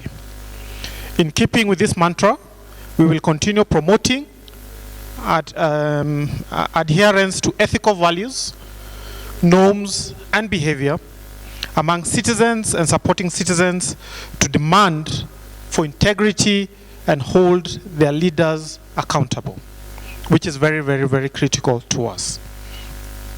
It is in this regard that we are rolling out the 2023 National Integrity Awards. The awards seek to recognize acts of integrity, and as Malombe earlier said, integrity is doing the right thing when no one is watching. And integrity is tied up to transparency and also accountability. So we want to recognize acts of integrity and individuals and groups who make a significant contribution towards the acts aimed at realizing our shared constitutional aspirations on our national values and principles of governance, leadership, and integrity. The TI, that's Transparency International, Kenya, Board of Directors, has nominated a panel responsible for evaluating nominations and recommendations of the awards, the award recipients, as part of the process in line with the Integrity Awards guidelines adopted by TI Kenya Board. Indeed, I'm pleased to say that quite a number of our partners are here. So this will not be a TI Kenya affair. Actually, TI Kenya involvement is less than 10%, but it's a very diverse group of various partners. In this endeavor, TI Kenya has developed categories based on Kenya's constitutional values and principles, a framework for recognizing actions and individuals making significant contribution towards realizing Kenya's aspiration on integrity as follows. We have 5 award categories. The first award category, we have called it the Uzalendo Integrity Award. This is for acts of integrity that demonstrate patriotism and courage by ordinary citizens. Ordinary citizens, with the possibility of mobilizing citizen action and emulation to espouse integrity and bring about transparency and accountability. This is very important because we have to own the fight against corruption to make it successful. The second category is the Whistleblower Integrity Award. This is for acts of integrity to expose and demand action on corruption resulting from the acts of corruption which rob our collective gains as a nation to promote integrity, transparency, and accountability. Whistleblowers are very, very important because most corruption actually, we get to know about it once it has already happened, and we wish we can be able to shout about this before or during the process and not after. The third category is the Leadership Integrity Award. This is for acts of exemplary leadership in recognition of responsibilities and conduct of leaders as espoused under Chapter 6 and our other provisions of the Constitution of Kenya, and inspiring actions of integrity, transparency, and accountability. And the last category is the Transparency and Integrity Award. This is for acts of integrity inspired by TI Kenya's work. TI Kenya works with many stakeholders to promote integrity, transparency, and accountability through its strategic objectives on citizen demand and oversight, public finance management, natural resource, and climate governance. I think especially the climate governance right now is becoming a very critical topic of the climate change that we are all experiencing. And the last category is the Judiciary Integrity Awards, the fifth one. This is to recognize progressive interpretation and application of Chapter 6 of the Constitution of Kenya and other provisions on national values and principles of governance by the judiciary to bring about integrity, transparency, and accountability. We hope, and I'm happy that Senator Omtata is actually one of the people who, as TI Kenya, we have awarded one of these awards previously. So we hope that this can spur. These awards are more of the action rather than, it's not like the Nobel Prize where you win $1 million and you can go and buy a house and all that. But it's just to help us understand that corruption, to fight corruption, is not waiting for someone to come and help us to do it. It's both you and me, every single day, every single space we are at, to ensure that we can slay it. Recipients of the awards will be expected to be of exemplary character, even though the award will be in recognition of a particular action and not made solely or mainly for reasons of demonstrated good character or a stamp of past, present, or future approval for individual character. As per our laid down integrity awards guidelines, TI Kenya retains the prerogative of withdrawing any award if the individual awarded fails to live up to the standards of integrity and integrity set for the recognition or the action or for which the award was given. I think some of you saw this year we withdrew an award that we gave to someone. So we want that the people who we give the awards end up and every single day practice as champions of integrity in our society. So we welcome each one of you's participation in the National Integrity Awards to inspire positive change, acknowledge outstanding contributions, and raise awareness about the importance of integrity in our society. Integrity cannot be overemphasized, because if we are a nation without integrity, I don't think we can call ourselves a nation, and this brings to life all our chapter 6 of leadership and integrity. So with that, ladies and gentlemen, I think I will stop there, and to thank you all for coming today and for continuing to champion the corruption dialogue in your communities, in your spaces, wherever you are, even when you're sleeping. Please talk about this, just like the way we are proud of some of our awardees who will actually be speaking after me, Senator Omtata. Thank you. It's a very, very great honor to be invited to address this organization of Kenyans who have been able to know that this country belongs to them and they don't have any other country. Even if you moved anywhere else, you'll be a foreigner, or you'll be a resident, or a citizen by paper. And you might be locked out some offices. Even if you went to America and became a citizen today, you can't be president of America because you are not a complete citizen.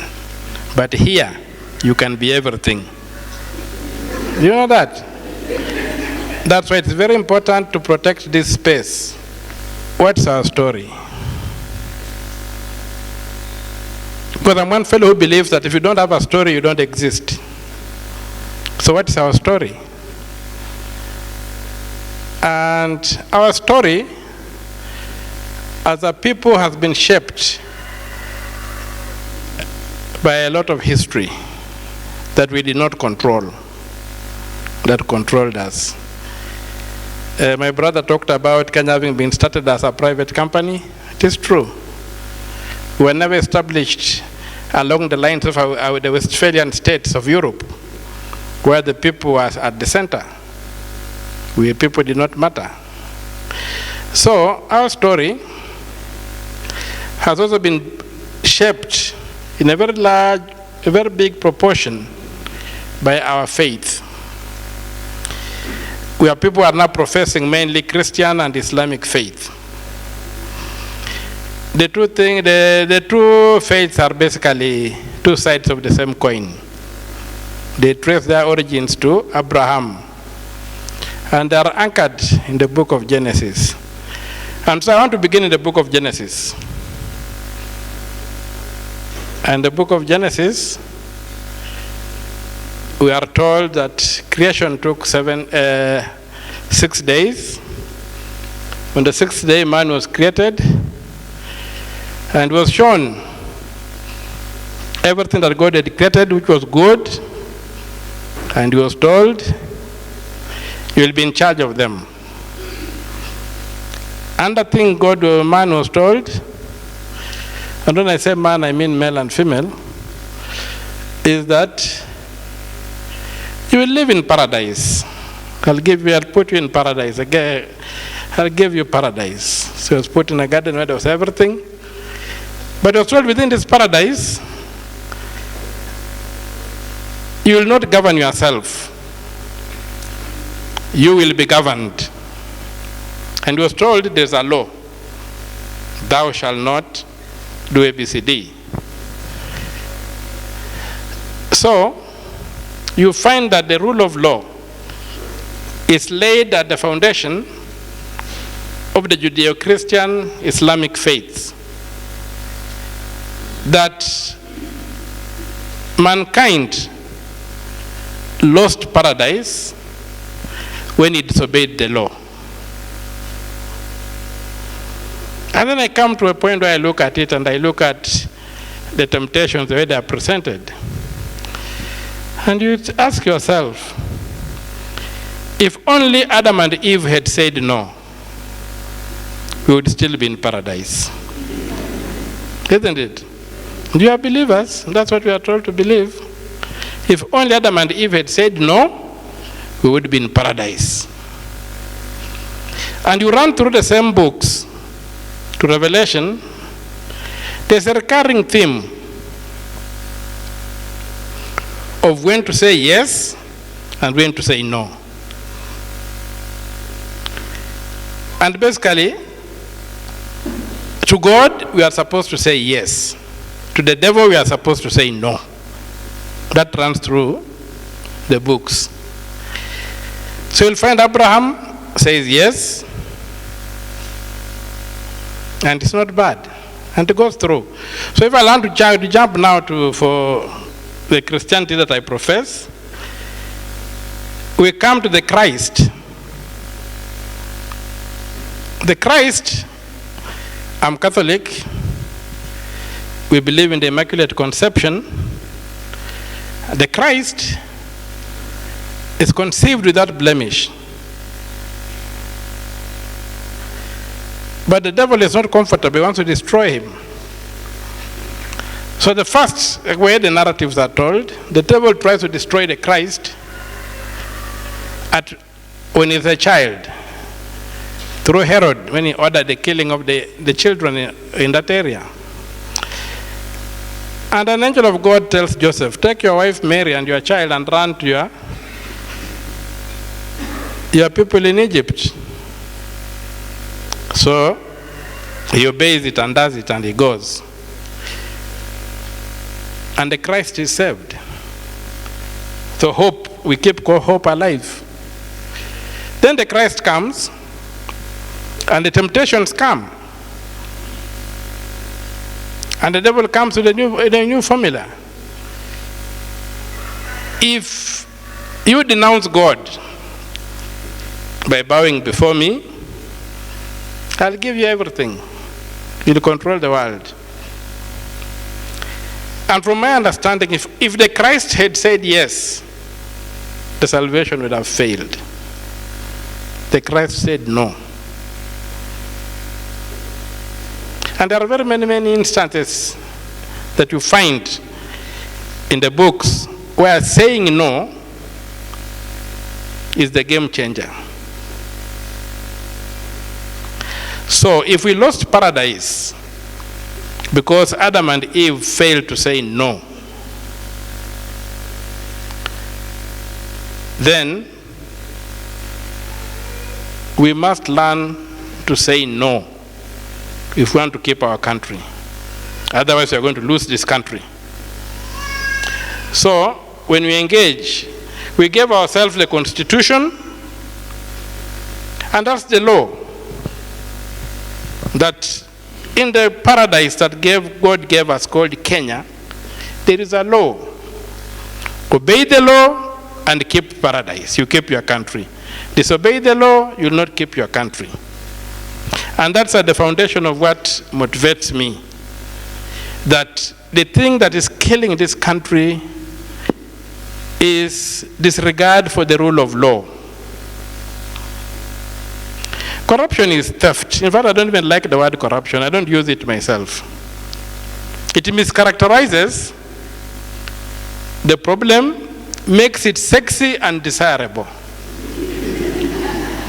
When you say this is a corrupt man, he looks good. A corrupt man looks better than a thief. Okay? So this mischaracterization of this crime of theft by servant is a problem. And the cure is the rule of law. I also want to go back to scripture. If you look at the organization of the old society, if you reduce it to a sketch, if you are sketching and I have to sketch what the society in Judah in a traditional Israel was, you'll find that it had only 3 pillars. You had the priest worshiping and praising God. You had the prince governing, but you had the prophet demanding justice. Today, we still have the priest or the imam or in the Hindu temples.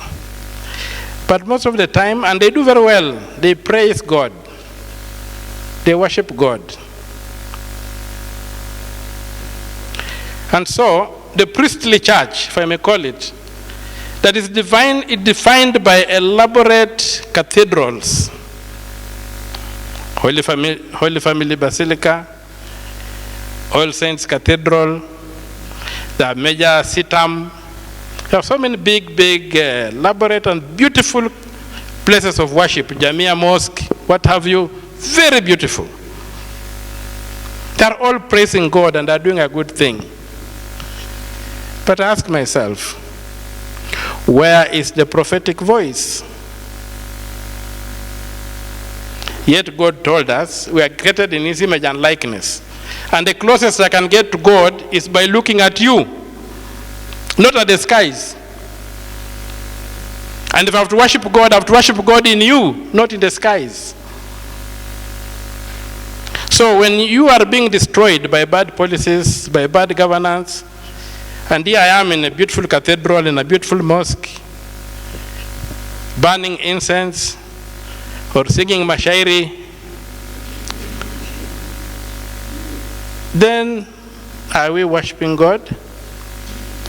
So we must begin worshiping God in our fellow human beings. We must be concerned about what my neighbor eats. We must be concerned about those things. And now in the modern design, with the prophetic voice not being in the churches and in the mosques and in the Hindu temples and wherever, society tried to create a prophetic voice, called it the professional. The professional is supposed to be the prophetic voice in a secular society. And whereby, when I use secular, or the word secular, I don't use it in the sense of secular being the exclusion of God from public spaces. I use secular in the sense of neutrality of faith in the public spaces, not the exclusion of God. So when we have this secular society, then we get the provision whereby we are told, you have professionals. You have engineers, you have lawyers, you have architects, you have all these professionals. When a professional, when you go to a road and you find a pothole, a new road and it has a pothole, and it has got a certificate of completion to standards, the devil is not the politician. The politician signed nowhere. Even if the money ended up with him, he signed nowhere. It is the lawyer who dropped the contract, it's the engineer who certified the road, it's all those things that are happening to us. And that's why our country is failing, that the professional voice has failed. But all of these are failing because the rule of law is not working. If the law was working and a road fails and you go for that engineer and his license is withdrawn, there will be no corruption.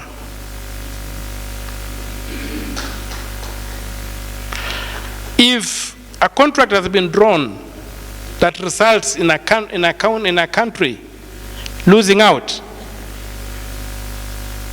right now, I've been fighting the SGR thing from 2011.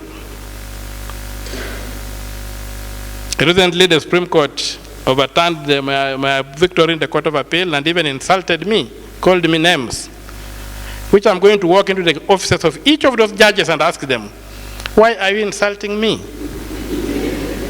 And I'll do it. I take no prisoners. I have no time to take prisoners. I can't maintain them. I kill them. So I'm going to walk there and ask, why did you do this? But anyway, away from that, they were able to play around and justify the SGR. That's not a problem. I've moved on into the Senate. Using the platform of the Senate, I got experts, auditors, and said, can you look at the books of Kenya Railways, the books of the Ministry of Transport, the Treasury, as regards the SGR, can you do a forensic audit? What they've come up with is mind-boggling. We have paid 900 billion shillings. They claim it, the general thing is they are saying it was only 360 billion. 900 billion shillings has gone. The railway was technically financed using Kenyan money. There was no need for a single coin from China, and not a single coin came from China. And then you want to tell us that our people are poor. How? The SGR loan is due for repayment. If you read the Business Daily last week, to the among the issues highlighted for repayment, this thing we are fighting in the finance bill, a big chunk is 70% of the finance bill is to raise money to pay debts. And people are dying because they can't afford 50 shillings to buy maramoja for malaria in this country here. So, I've moved a motion in, I hope they'll give it the chance, the space to be heard. I've moved a motion in the Senate, and the people who did the audit, the experts, have signed on to it and are ready to testify. We want to know how we are paying people a loan which we did not get a single coin of. Not a single cent came from China into the consolidated fund. The other day I spoke on Spice FM. People thought I was crazy. When I said, according to the records, you have overpaid our debt by 1.3 trillion shillings.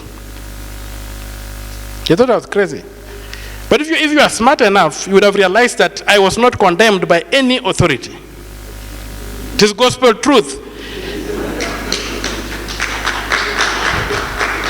The other day, the Auditor General and the Control of Budget were before the National Assembly, and they both said they don't know. They have no record of the public debt. If you look at the central bank accounts, which are published on their website, for public debt repayment over the last 10 years, and you look at the purported debt we have borrowed, you'll find we have paid, plus the interest, we have repaid by 1.3 trillion shillings more. So money is leaving the central bank, And it's not going to pay debt, it's going into people's pockets. One of the issues I'm fighting right now, the finance bill, if you look at Article 220 of the Constitution, it defines the components of a budget. And broadly speaking, it requires that the national government must declare revenue estimates. You want to do ABC, where is the money? So if it says it's going to tax, we are going to impose VAT, we are going to add 8 more points, so raising it from 8 to 16%. What is the estimated revenue if you are going to raise by that? So that the Constitution requires that the revenue be declared in the budget. And so that you give revenue estimates, how this is estimated money you can raise, taxes, grants, and loans. For loans, there is. For grants, there is. But for taxes, there is nothing. Now, they have come and go down the expenditure very clearly. I wrote to Parliament and told them, you guys, the National Assembly, you know, under Uhuru Kenyatta, they decided to lock the Senate out of the budget process, which was wrong, and we are fighting to restore that. I wrote to them and said, for heaven's sake, can you publish the revenue estimates so that I can know the taxation measures you are taking can do ABCD? They did not. So we are now fighting, and we have reached where we are, and the likelihood, I don't see that thing surviving, because I'm training very heavy guns on it. I've done my research, and when we were in Busia, those who watched in Busia, in the church in Busia, when everybody was praising the president, when my chance came, I told the president, we are friends, but the Constitution is a greater friend to me. And I told the president, Your Excellency, there's no need for friends to fight. Go and withdraw those things and do the right thing. Instead, he came up and said, you people of Busia, tell your senator not to take me to court. They went ahead, they did what they did, I went to court, we are in a stalemate that could have been avoided. But I'm giving this narrative to say that to fight corruption, you have to be informed. You have to be informed of the power of information. And corruption in the public sector is the rule of law, not morality. Corruption in the private sector is for morality. Corruption in the public sector is the rule of law. We must know the law, and we must apply the law.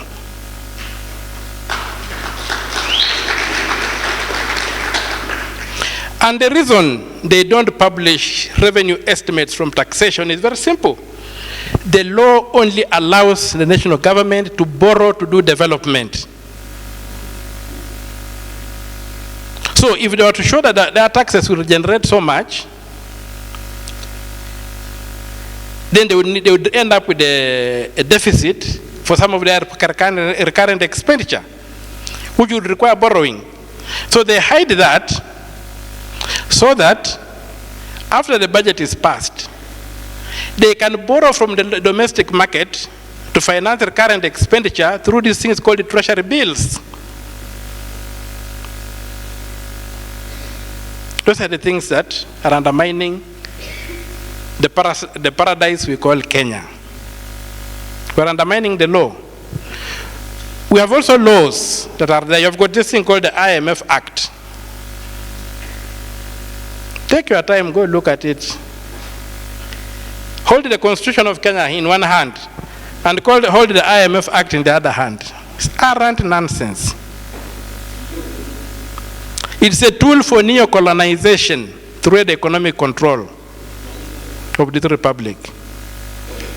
And we have to fight these laws. We have to stand up for our Constitution. We have to ensure that we are ruled by law. And I'll tell you one thing. These fellows whose currency is money not conviction. Believe everybody has a price. Right now, if you look at the kind of money I've been offered to withdraw the petition, has reached 200 million. But I tell them, my price is one. If you can't govern, vacate the office for those who can govern.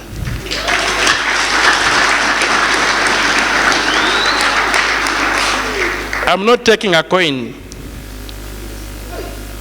I don't consume beyond my means. I drive a Demio, even I've come in my Demio out here. I don't drive because with a Demio, when I put 5,000 shillings in it, I forget I have a vehicle that needs fuel.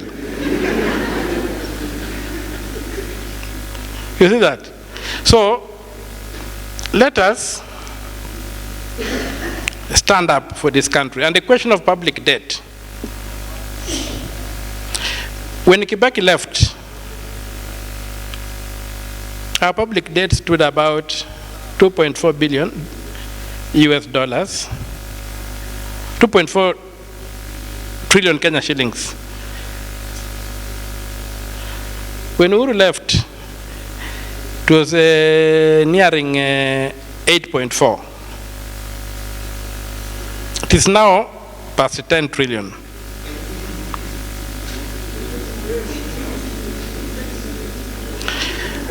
Then you ask yourself, where is all this money going? If they can't show anything for it. So we must come down and ask ourselves, these debts that are killing us, that are killing this nation, whereby now they are saying university students, you have no school fees for you. And I've told you the budget, the current budget of Dr. William Ruto, the president, 70% of it is to go and pay debt. So we cannot sit pretty on the question of debt. If it's taking 70% of our budget, it's a state of war, and we must go to war. We must ask ourselves, what did this money do? We must be given a register of what the money did, how it was borrowed. The other tragedy is that of the money that has been declared as a debt, the Constitution requires that only Parliament can approve debt to be borrowed. And Parliament does that through an Appropriations Act. If you take the Appropriations Act from the time after Kibaki left, and I'm using Kibaki cut-off because the new Constitution came into power.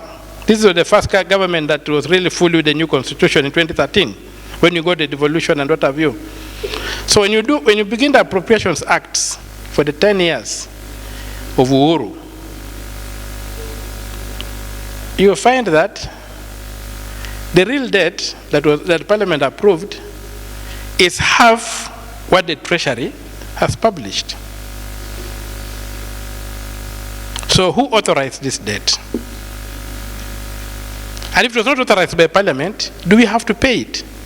Because the essence of Parliament is that there's no taxation without representation. So if you are not represented when this debt was incurred, is that a foreign debt? Is that a sovereign debt or a private debt? To me, it's a private debt. It belongs to a regime, and we should force the regime owners to pay. There are wealthy people, we can auction them and pay that debt. No, there's no other way. If you want to survive, we have the law, the Constitution. Fidelity to the Constitution means making painful decisions. If anything, the Constitution itself says in Article 226 clause 5, it clearly says that if you are in public office or in political office and you made decisions that resulted in the public losing money, you are liable whether in office or out of office, dead or alive. Why can't we use that clause? It's not an idle clause. We must breathe life into it. The Constitution has no legs or hands or heads to operate in it. It depends on you. We must do that.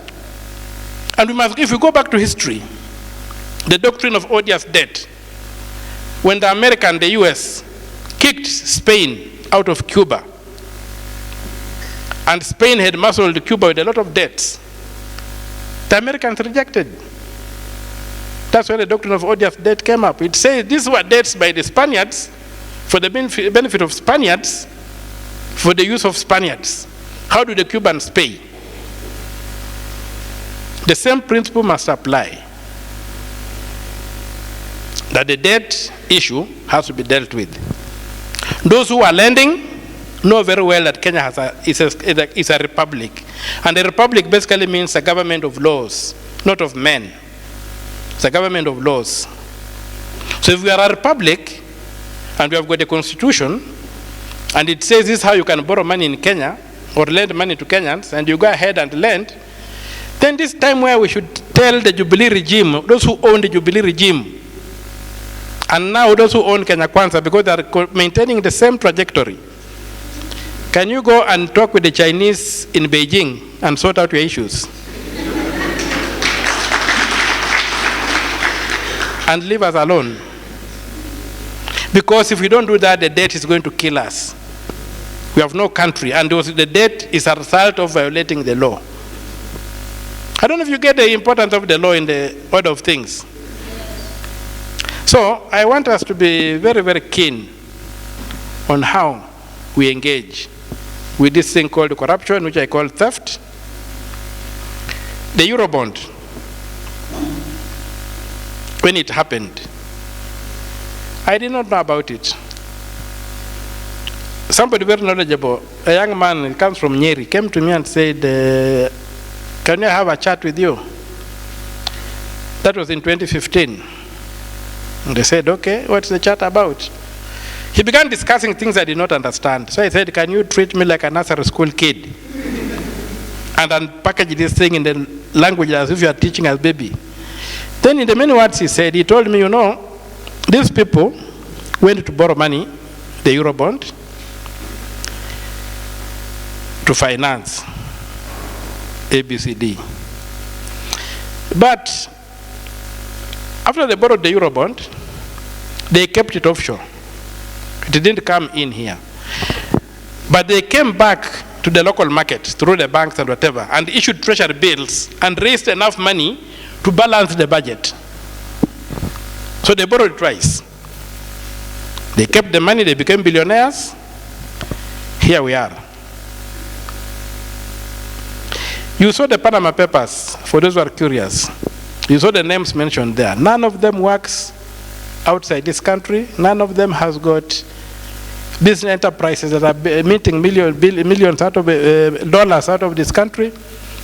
But they had a lot of dollars are stashed out there. It never comes here. And that's what has happened to a lot of our debt. They have borrowed money, it never comes here. What comes is the debt into the register, but the money remains out in private ownership. We must interrogate and audit our debt, and only pay that which benefited us. That which did not benefit us should be paid by those who borrowed for their personal gain. And that's very important. Because if we don't do that, we are going to kill this country. We are going to lose the paradise we call Kenya. We are still in paradise because in this space you can be who you can be. The other day, in that case I told you about the Supreme Court, in a very idiotic manner, and I use the word deliberately, the judges of the Supreme Court, trying to avoid my petition, which had said this procurement was not done properly, pronounced that the government of Kenya procured from the government of China. You know very well that the government of Kenya is not a procuring entity. It procures through ministries and departments. Now, when you say that the debt belongs not to Kenya Railways, this is your debt, but it belongs to the government of Kenya, to the Kenyan state, so to speak. And the state is the totality of the national and county governments and all their assets. Are you saying that we secure the SGR using the collateral called Kenya? Or we are taking over Mombasa Port and operating it for 40 years to pay our debt back.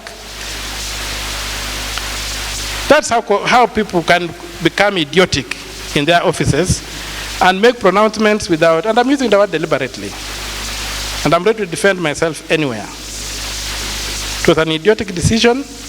It binds this country to the Chinese loans and whatever in a manner that should not have happened. And as a result of that judgment, I said, what is the option 2? Option 2 is let us audit this debt.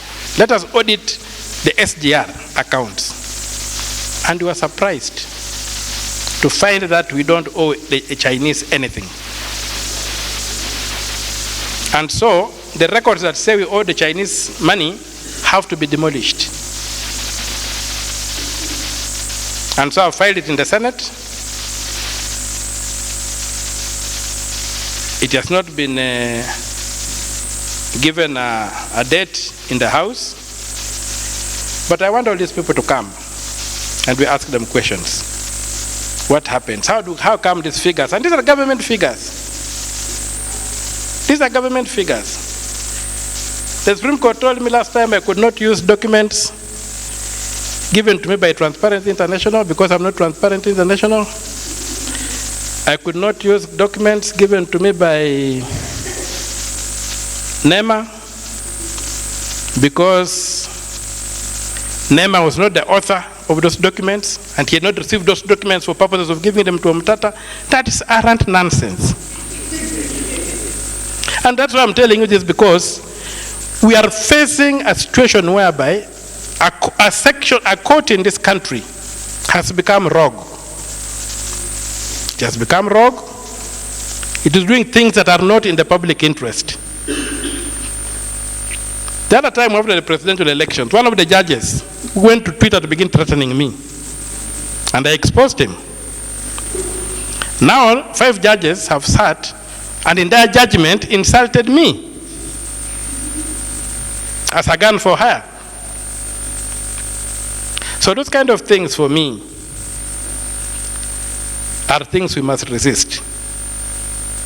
Otherwise, this thing you're calling corruption is being entrenched in a manner that we shall never be able to fight it. We must go back and say the law is supposed to be simple, supposed to be understood by everybody. Let us apply the simple law that we have. We still have glimmers of hope in the lower courts, but the upper you go, things are getting difficult. I don't know if it's because of the age of the judges, because they were trained. Most of them, when you look at the other quotations, they quote the British system. The British system is something very true, because when you look at the younger judges, they quote South Africa, but the older judges like quoting the British laws. But in Britain,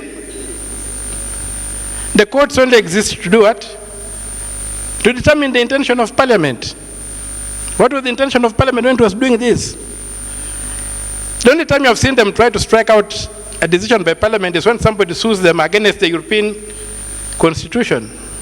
But now they are also out of it. So they keep on quoting the British system, where Parliament is supreme. Here, Parliament is subservient. It's the people who are supreme and have given a constitution. We are not subjects of the monarch. We are citizens. We are citizens. And so the constitution must be applied as it is, not as judges would like to have it. And this is happening mainly in the top tier courts. And we have to deal with it. Otherwise, there's going to be a problem. I've seen something in Israel, which I don't know. You have seen the demos in Israel, where there's some group of a section of the society is saying, now we need to get a situation whereby we review some of the decisions of the apex court. We don't want to get there. Here we might even want to begin asking, how do you people in the judiciary apply public participation? Which is supposed to bind anybody who is interpreting and applying the Constitution. How do the judges apply it? But we don't want to go there. Because the judges at the lower level are performing an excellent job. So that decision on the SGR was really a rollback on the rule of law in this country. That when government, the so-called, they came up with something called government procurement, is not subject to the law. That's basically what I was saying, that if the government of Kenya decides to deal with the government of China, the laws of Kenya are irrelevant. We can't live like that. The government of Kenya is a creature of the Constitution of Kenya, and as we say in my mother tongue, a river does not flow higher than its source. So the government of Kenya, which is a product, a child of the Constitution, cannot be greater than the Constitution. So as I wind up, we are going to craft a modern society that will be able to industrialize in a very short time. And I want to borrow something from the Turkish intelligence service, foreign intelligence service. They have a motto that goes that nothing is impossible. The impossible only takes a bit longer. So we are in this fight to redeem our country, to entrench the rule of law. And the next presidential election, we must demand that those who want power in this country must promise us just one thing, the rule of law. And everything else will function. The rule of law is very important. You talk of Singapore, you talk of the Asian tigers. If you look at the way they developed, most of them were developed by dictators. There was a dictatorship of sorts, but a dictatorship for the common good. If we can get the dictatorship of the law, we'll still have a democratic government, where we elect governments, but if the law is supreme and it's a dictator, that whoever goes against it suffers the consequences, we will be able to develop this country. Without the law imposing sanctions on leadership, we are going to continue this con game. And it's a con game. The kind of thing that Christ asked, who among you, if his son asks for a loaf, you'll give him a stone. A piece of fish, you'll give him a snake. An egg, you'll give him a scorpion. That's what our government is doing. They are using our needs to exploit us. They'll come up with elaborate programs like Galana Kulalu. Beautiful name. Then use Galana Kulalu to steal from us. You see. They can come up with things like they were trying a greenfield, whatever, airport extension, whatever. They use it to steal from us. There's a debt we are paying today. There's a debt we are paying today. Incurred in 1974. We are paying for a fertilizer factory that was constructed in Dagoretti in Nairobi in 1974. Even with a microscope, you can't see that thing. But we are paying for it. It's in our debt register, we are paying for it. We have paid off the debt the British Crown used to bomb the Mau Mau in Nyeri. That debt, we have paid it off now. But it has been on our debt and our books. Something that was used to kill our own people, we are paying. So we need to come up and educate ourselves and understand this country and understand how the neo-colonial state works before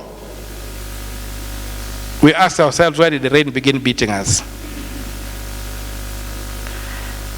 Let us not be like the American wrestlers. Have you watched American wrestling? I like watching it for one lesson, that you must engage where it matters. If you pick your opponent and throw him outside the ring and begin clobbering him there, the referee does not see. And that's a lot of what we are doing in this country. We are engaging in arenas that will not deliver.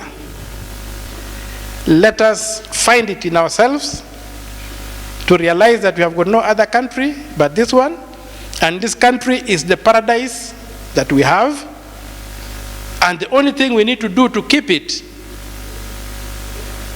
is to entrench the rule of law.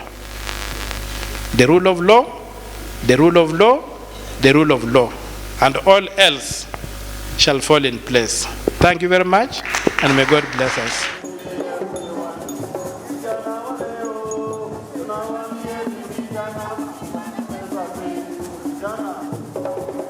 Jana wale